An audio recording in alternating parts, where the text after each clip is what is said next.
Jérémie chapitre 4, nous commençons au verset 1. Israël, si tu reviens à moi, dit l'Éternel, si tu ôtes tes abominations de devant moi, tu ne seras plus errant. Amen. Nous étions vendus au péché, abandonnés à nous-mêmes, faisant la volonté de notre cœur et commettant ainsi toutes sortes de désagréments vis-à-vis des commandements de notre Créateur.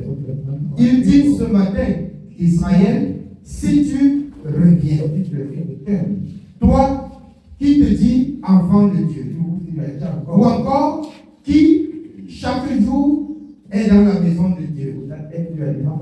Alors il faut l'être de toute ton âme, de toute ta force, de tout ton esprit, pour recevoir les faveurs et les grâces de l'Éternel qui subsistent jusqu'à ce matin. Si tu es revenu à l'Éternel, c'est pour faire sa volonté. Si tu reviens, si tu ôtes tes abominations, beaucoup reviennent au Seigneur et gardent la même posture du monde. Et c'est pour cette raison que Dieu rappelle que ceux qui viennent sincèrement pour changer de vie, de mode de vie, selon la parole de Dieu, s'ils viennent dans la vérité, s'ils viennent dans la justice, ils connaîtront la paix. Ils connaîtront la paix. Parce que notre Dieu aussi est un feu dévorant. Il ne favorise pas les pécheurs. Pour qu'on parte ça et là dans la maison de Dieu et qu'on dise Dieu n'agit pas. Nous prions et Dieu n'exauce pas. Je vous dis, même seul dans votre endroit, si vous êtes sincère, si vous êtes juste, si vous êtes de la vérité et que vous parlez selon la vérité, vous n'avez pas besoin du grand pasteur ou du grand prophète pour prier. Ce que Dieu réclame, c'est la justice et la vérité. Mais quand le cœur est frauduleux, quand vous gardez le mal dans le cœur et vous réclamez la justice, écoutez ce que Dieu dit dans ce dernier temps.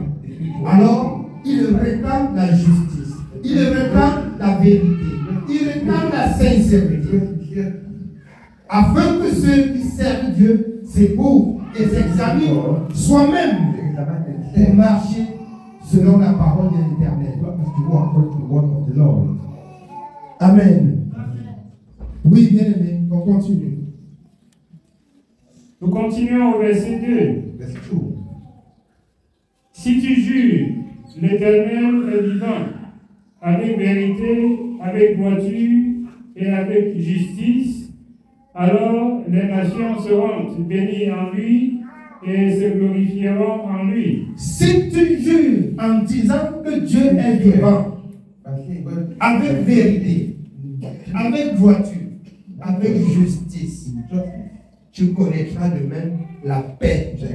Beaucoup disent que Dieu est vivant, mais c'est le mensonge, parce qu'ils ont entendu, parce qu'ils veulent la paix, sans être juste. Il n'y a point de paix pour le méchant. La parole de Dieu déclare. Il n'y a point de paix pour le méchant. Si longtemps que vous restez dans la méchanceté engendre la souffrance. Et la souffrance conduit à la mort. Si vous voulez servir Dieu, servez Dieu selon la vérité. Si vous voulez servir Dieu, changez de mode de vie. Abandonnez le mensonge. Laissez le vol, les adultères, l'incrédulité, les détours. Si vous voulez servir Dieu, arrêtez tout ce que Dieu a interdit. Vous n'aurez pas besoin du grand prophète, du grand pasteur qui vient d'où je ne sais pour prier pour vous. Dieu agit selon la justice. Vous pouvez être au milieu des saints. Vous pouvez être devant la présence de l'Éternel. À cause de votre cœur incrédule, Dieu rempli de mensonges et d'adultère, Dieu ne vous serait jamais favorable. Même si vous entrez dans le milieu où il parle et il opère des miracles, c'est impossible. C'est impossible. Vous ne pouvez chercher que des marabouts modernes qui parlent de Dieu sans vivre la parole de Dieu. Et puis, ils prient pour vous en vous promettant la paix dans le mensonge, en vous prophétisant dans le mensonge. Et ainsi, vous mourrez dans vos péchés. Parce qu'on vous soutient dans le mal. Parce qu'on ne vous dit pas la vérité. La vérité, c'est que vous deviez vous séparer du mal. La vérité, c'est que vous deviez faire la volonté de Dieu selon la parole de Dieu écrite. Beaucoup lisent et comprennent bien. Mais par la suite, ils mettent en doute. Et ils veulent entendre l'homme de Dieu parler. Si vous laissez ce qui est écrit selon la vérité pour entendre la bouche de l'homme de Dieu qui parle, Dieu dit dans Deutéronome 13 qu'il envoie expressément vers vous même des prophètes de mensonges, même des prophètes menteurs, pour vous éprouver si ce que vous avez lu, si ce que vous avez appris de lui, vous deviez mettre en pratique ou vous deviez écouter le prophète de mensonges. Vous laissez d'écouter la parole de Dieu pour écouter les prophètes de mensonges. Vous avez vu, la semaine dernière, le prophète de l'Éternel à Bethel, l'Éternel lui a parlé. L'Éternel l'a approuvé avec un prophète de mensonge. C'est pas ça? Il est tombé. Il a laissé la parole de l'Éternel. Et le prophète de mensonge, il dit, l'homme de Dieu est tombé parce qu'il a désobéi à Dieu. Dieu lui a parlé, il n'a pas gardé la parole. Il a été rebelle à la parole de son Dieu. La parole que tu écoutes tous les jours. La parole que tu lis tous les jours et tu ne mets pas en pratique. C'est dangereux pour toi. C'est dangereux pour toi. Vous laissez de faire la volonté de Dieu pour écouter les hommes. Vous laissez d'écouter Dieu pour écouter les hommes. En tant que celui qui parle de la part du Seigneur, si je vous dis quelque chose qui n'a pas trait avec la parole de Dieu, ne répondez pas Amen. Parce que lorsque vous répondez Amen, vous joignez, vous dites que oui, vous approuvez le mensonge. Ne répondez pas Amen sans avoir une connaissance que c'est la parole de l'Éternel. Ne répondez pas Amen. Vous répondez Amen, vous participez aux œuvres infructueuses des ténèbres. Quand vous répondez Amen, sans avoir de la conviction que c'est la parole de l'Éternel. Quand on répond Amen, ça veut dire que c'est la vérité. On vous dit le mensonge, Amen. On dit la vérité, Amen. Vous mélangez la vérité au mensonge. Vous approuvez la vérité et vous approuvez le mensonge. Dieu ne dandine pas. Dieu est juste, il est fidèle. C'est pour cela qu'il est écrit dans Hébreux 13. Jésus-Christ est le même hier, aujourd'hui et éternellement. C'est pour cela qu'il est écrit aussi, il est oui, oui, ou non, non. Il n'est pas oui et non. Il n'est pas oui et non. Si vous voulez être agréable à Dieu, soyez agréable à Dieu selon la parole de Dieu. Ne servez pas Dieu pour plaire aux hommes. Ne servez pas Dieu pour plaire aux serviteurs de Dieu. C'est pourquoi ce matin je vais parler comme l'apôtre Paul. Je ne vous aime pas. Je sais. Dans le mensonge. Dans le mensonge, je ne peux pas vous aimer. Dieu sait. Vous voulez faire des amitiés avec moi dans le mensonge. Je ne peux pas vous aimer. Je ne peux pas vous aimer. Vous allez m'approcher et sentir, bien aimé, une distance entre vous et moi. Parce que le mal, je n'accepte pas. Je ne la côtoie pas. Vous aussi, soyez remplis de la vérité. Soyez du nom de la vérité. Réclamez la justice. Marchez dans la justice. Faites la volonté de Dieu selon la parole de Dieu. Et Dieu va approuver vos voies. Amen. Oui, bien-aimé. Nous continuons au verset 3. Car ainsi parle l'Éternel aux hommes de Juda et de Jérusalem. Défrichez-vous un champ nouveau et ne semez pas parmi les épines. Amen. Défrichez-vous un champ nouveau et ne semez pas parmi les épines. C'est la vérité, nous avons plusieurs fois entendu, écouté.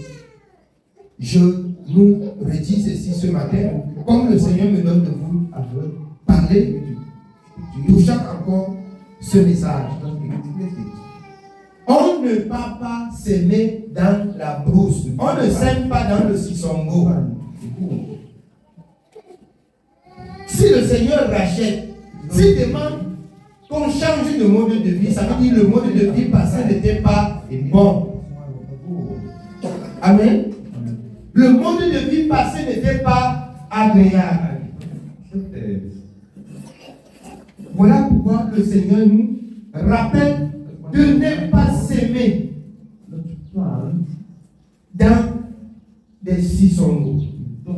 De s'aimer, de défricher, de nettoyer avant de s'aimer. Vous voulez recevoir les nouveaux conseils pour ajouter sur les 100 conseils de la fois dernière? Vous n'allez pas vous en sortir. Débarrassez-vous des conseils passés parce que ça ne vous a pas apporté la vie. Et prenez à nouveau, bien aimé, cette nouvelle débat. Un nouveau débat. Expérimentez. Expérimentez. En laissant éprouver la vie ancienne. La vie ancienne et la vie nouvelle ne peuvent pas marcher ensemble. Sinon, il y aura des guerres. Sinon, il y aura des guerres. Lutte au-dedans. Souffrance au-dehors. C'est la vérité. Tu ne seras pas en paix. Et tu dois souffrir dans ta chair. Tu n'auras pas la paix. Amen. Oui, bien. Circoncisez-vous pour l'Éternel, circoncisez vos cœurs, hommes de Juda et habitants de Jérusalem, de peur que ma colère éclate comme un feu et ne s'enflamme sans qu'on puisse l'éteindre. Circoncisez-vous. La circoncision, vous connaissez, elle consiste à dégager ce qui est sale pour laisser, bien aimé, la circoncision du cœur. C'est couper le mal et jeter. La circoncision charnelle permet à nettoyer comme Dieu a donné à Moïse dans la loi de circoncire les enfants, de couper la chair qui enveloppe le sexe de l'enfant et qui garde la saleté et de jeter. C'est pas ça? Maintenant, la circoncision spirituelle, c'est de nettoyer la saleté du cœur et de jeter. Quand on a nettoyé et jeté, on ne doit plus revenir là-dessus. Amen. Alors, lorsque nous lisons, l'homme de Dieu Jude, il parle de la foi qui a été transmise au sein, une fois pour toutes. Prenez pour nous Jude chapitre. Jude, c'est un seul chapitre. Le livre de Jude. Nous lisons Jude à partir du verset 1. Jude, serviteur de Jésus-Christ et frère de Jacques, à ceux qui ont été appelés, qui sont aimés en Dieu le Père et gardés pour Jésus-Christ, que la miséricorde la paix et la charité vous soient multipliées. Bien-aimés, comme je désirais vivement vous écrire au sujet de notre salut commun, je me suis senti obligé de le faire afin de vous exhorter à combattre pour la foi qui a été transmise aux saints une fois pour toutes. La foi qui a été transmise aux saints une fois pour toutes. En Jésus-Christ, si tu perds le salut, c'est fini. Il n'y a plus d'autre issue. La parole que tu écoutes, tu ne mets pas en pratique, c'est fini. Si Jésus t'accepte, et après tu commets des choses qui ne le vont pas, et qu'il se sépare de toi, faites attention, tu risques de périr en enfer. Tu risques de périr en enfer. Et il y en a parmi vous beaucoup qui pêchent contre Dieu et donc même le remords et le regret ne règnent même pas à l'esprit. Le remords, même le regret, devient difficile. Je ne sais pas si on connaît où on parle. Je ne sais pas si on sait en qui on a cru. Amen. Oui, bien aimé. Nous continuons au verset 4. Car il s'est glissé parmi vous certains hommes dont la condamnation est décrite depuis longtemps, des impies qui changent la grâce de notre Dieu en dissolution et qui renient notre seul Maître et Sauveur, Jésus-Christ. Il s'agit de ce faux homme de Dieu, ce faux envoyé de Dieu. Il s'est glissé parmi vous. Donc vous étiez en train d'apprendre tout à l'heure dans Jérémie que vous ne deviez pas écouter les hommes et laisser Dieu. Vous deviez écouter la parole de Dieu. Vous deviez examiner même ce que les hommes disent et ramener dans la parole de Dieu pour examiner pour voir si ça vient de Dieu. Sinon, il y a beaucoup de serviteurs comme ça. Il y a beaucoup d'appelés comme ça. Il y a beaucoup de prophètes comme ça.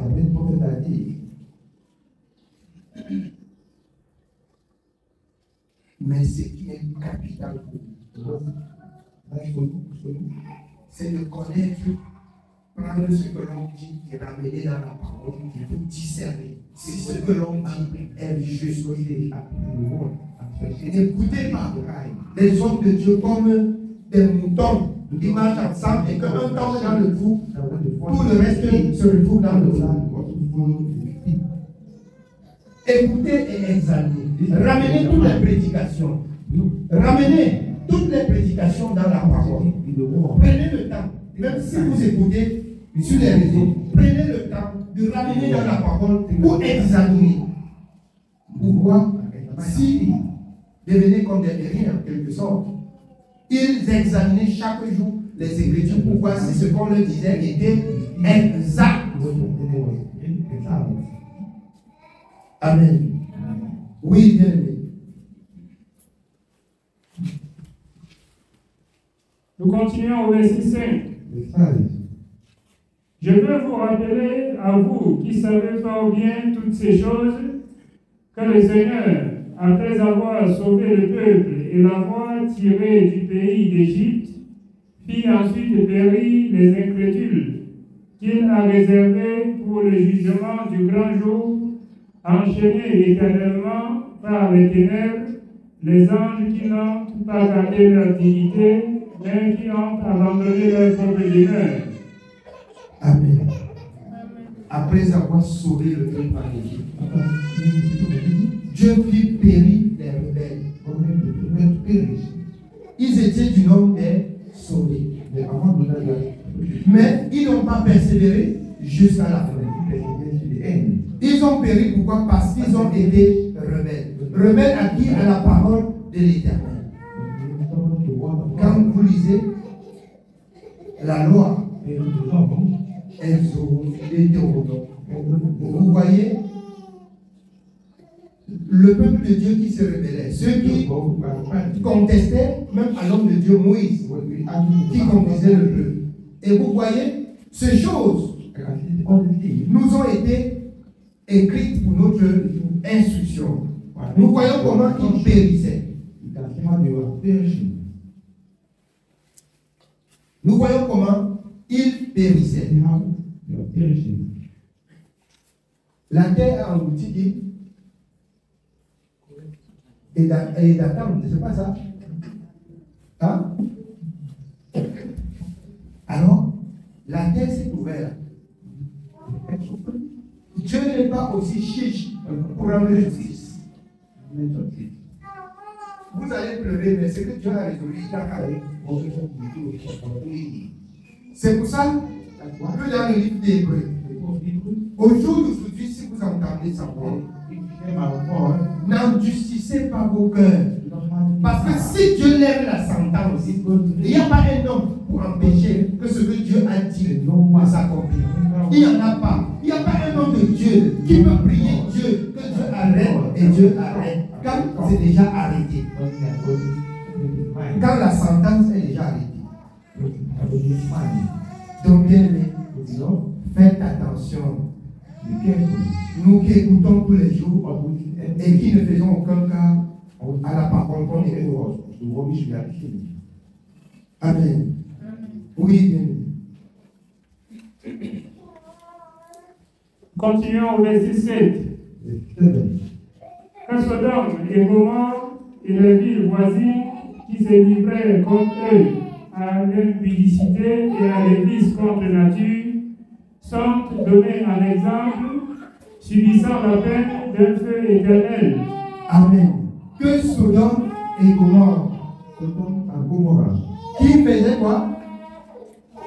Qui se livraient à l'impudicité, qui allaient à des vices contre nature. On parle ici de l'homosexuel. On parle ici de la mauvaise vie sans le Seigneur. On parle ici de ceux ou des femmes qui cherchent les garçons sans être mariés. Des garçons qui cherchent les femmes sans être mariés. Il faut que j'utilise le terme simple pour que vous compreniez. Il y a un sort réservé pour ceux-là. Amen.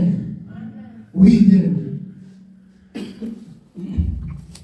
Malgré cela, ces hommes, aussi entraînés par leur rêverie, souillent pareillement leur chair, méprisent l'autorité et injurient les gloires. Or, l'archange Michel, lorsqu'il contestait avec le diable et lui disputait le corps de Moïse, n'osa pas porter contre lui un jugement injurieux, mais il dit que le Seigneur te réprime. Ça voudrait dire quoi? Que le peuple de Dieu ne doit pas avoir sur leur langue des paroles mauvaises, injurieuses. Toi qui as changé, toi qui as changé de façon de te conduire pour épouser la pensée de Dieu. Comprends? Même selon Éphésiens 5, qui ne sorte de votre bouche aucune parole mauvaise. Ça abîme votre âme. Ça détruit votre personnalité devant Dieu. Et ça empêche Dieu désormais que vous lui adressez des prières, il écoute. Oui, bien. Eux, au contraire, ils parlent d'une manière injurieuse de ce qu'ils ignorent, et ils se corrompent dans ce qu'ils savent naturellement comme les brutes. Malheur à eux, car ils ont suivi la voie de Caïn, ils se sont jetés pour un salaire dans l'égarement de Balaam, ils se sont perdus dans la révolte de Corée. Ce sont des écueils dans vos agapes, faisant impudemment bonne chair, se repaissant eux-mêmes. Ce sont des nuées sans eau, poussées par les vents, des arbres d'automne, sans pluie, 2 fois morts et déracinés. Des écueils dans vos agapes. vous connaissez, on parle qu'on a fait une bonne nourriture. Mais on a mis là à l'intérieur les arrêts du poisson qui peut caler au bout. Il faut que tu prends ton temps pour trier. Ça veut dire quoi? En tant qu'enfant de Dieu comme ça, vous êtes mélangé. Il y a ceux qui ne craignent pas Dieu. Vous n'avez pas appris qui s'est glissé parmi vous. En tant qu'enfant de Dieu, là, on se retrouve dans la maison de Dieu, mais tous nous ne sommes pas enfants de Dieu. L'œuvre que nous pratiquons atteste si nous sommes enfants de Dieu ou pas. Si tu veux regarder seulement à la vie des gens dans la maison de Dieu, laissant la parole de Dieu, écoute bien, tu ne serviras pas Dieu. Tu ne pourras pas servir Dieu. Parce qu'il y a là des incrédules, des rebelles, des personnes mal disposées. Que les actes, si vous voulez regarder, vous ne pouvez pas servir Dieu. C'est la vérité. Regardez-moi bien. Et je vais vous dire ce que vous allez arriver. Vous qui péchez à 10 heures, vous te reprendrez à 12 heures, vous péchez à 15 heures. Alors, écoutez, Dieu ne forme pas l'assemblée des pécheurs. Dieu ne forme pas l'assemblée des pécheurs. Dépêchez-vous un champ nouveau. Faites la volonté de Dieu sans relâche. C'est vous, les fils de Dieu. Vous qui, chaque jour, recherchez la justice et la vérité. Amen. Oui, bien aimé. Nous sommes au verset 13. Des ordres furieuses de la mer, rejetant l'écume de leurs impuretés. Des astres errants auxquels l'obscurité des ténèbres est réservée pour l'éternité. C'est aussi pour eux qu'Enoch, le septième depuis Adam, a prophétisé en ces termes.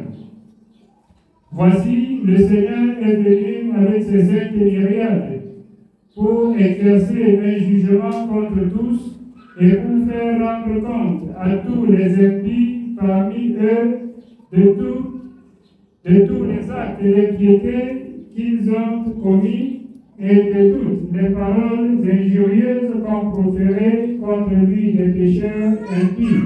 Alors, si tous ceux qui entraient à l'église étaient justes, Dieu ne parlerait plus du jugement à l'église. Amen. Je dis, si tous ceux qui entrent à l'église marchaient selon la parole de Dieu, Dieu ne parlerait plus du jugement à l'église.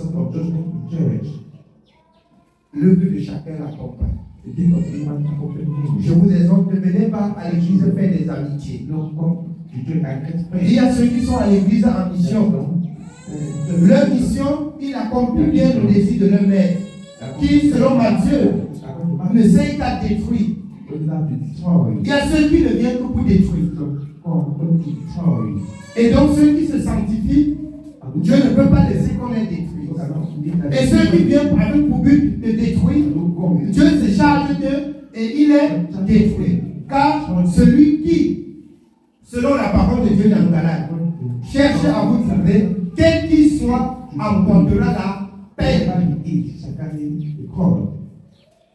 Vos paroles, qui a toujours tendance de détruire l'œuvre de Dieu. Mettez-vous en garde. Vous rendez compte. Vous rendez compte.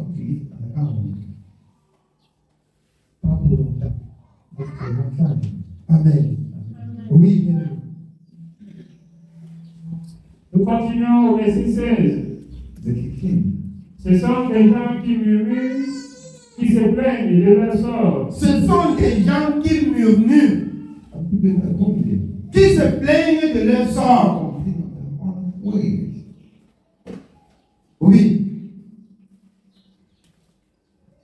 Qui marchent selon leur convoitise, qui ont à la bouche des paroles hautaines, qui admirent les personnes par motif d'intérêt. Ils admirent des personnes par motif d'intérêt. Ils n'ont pas la vérité, à la bouche. Il suit les gens parce qu'ils vont manger, parce qu'ils vont bénéficier. Suivez pour la parole de Dieu. Suivez les gens pour la parole de Dieu. Sinon, vous n'allez pas être sauvés. Amen. Oui, bien. Mais vous, bien-aimés, souvenez-vous des choses annoncées d'avance par les apôtres de notre Seigneur Jésus-Christ. Il vous disait qu'au dernier temps, il y aura des moqueurs marchant selon leur convoitise impie. Ce sont ceux qui provoquent des divisions, hommes sensuels n'ayant pas d'esprit.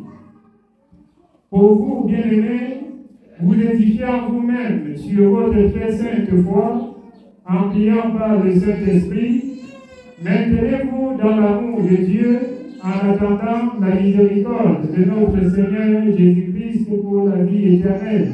Pour vous, mes bien-aimés, pour vous qui craignez Dieu, pour vous qui voulez être sauvés, maintenez-vous dans l'amour en priant par le Saint-Esprit. Si vous n'avez pas reçu le Saint-Esprit, maintenez-vous dans l'amour, implorez Dieu, recherchez la justice et la vérité, et le Saint-Esprit, la promesse de Dieu, elle s'accomplira. Dieu veut que vous vous défrichez un champ nouveau. Quand il y a même de l'opposition pour le Saint-Esprit, ça veut dire que le mal est encore là. Le mal est encore profond. Il y a ceci dans le livre d'Ézéchiel 14. Il y a quelque chose dans ton cœur qui n'est pas bon et que ton cœur retient encore. Ton cœur garde encore. Le Saint-Esprit ne peut pas venir. Il ne viendra pas. C'est la vérité. Dieu mesure. Je vais vous dire, en tant qu'enfant de Dieu, vous là, vous pouvez me tromper. Mais vous ne pouvez pas tromper Dieu. Vous pouvez me tromper, mais vous ne pouvez pas tromper Dieu. Il est juste dans ses jugements. Il est juste selon sa parole. Dans ses sentences. Il est juste. Amen. Oui, bien. Nous continuons au verset 22. Reprenez les uns ceux qui contestent, sauvez-en d'autres en les arrachant du feu. Et pour d'autres encore, ayez une pitié mêlée de crainte, haïssant jusqu'à la tunique souillée par la chair. Or, à celui qui peut vous préserver de toute chute et vous faire paraître devant sa gloire irrépréhensible et dans l'allégresse, à Dieu seul, notre Sauveur, par Jésus-Christ, notre Seigneur, soit gloire, majesté, force et puissance, dès avant tous les temps, et maintenant, et dans tous les siècles. Amen.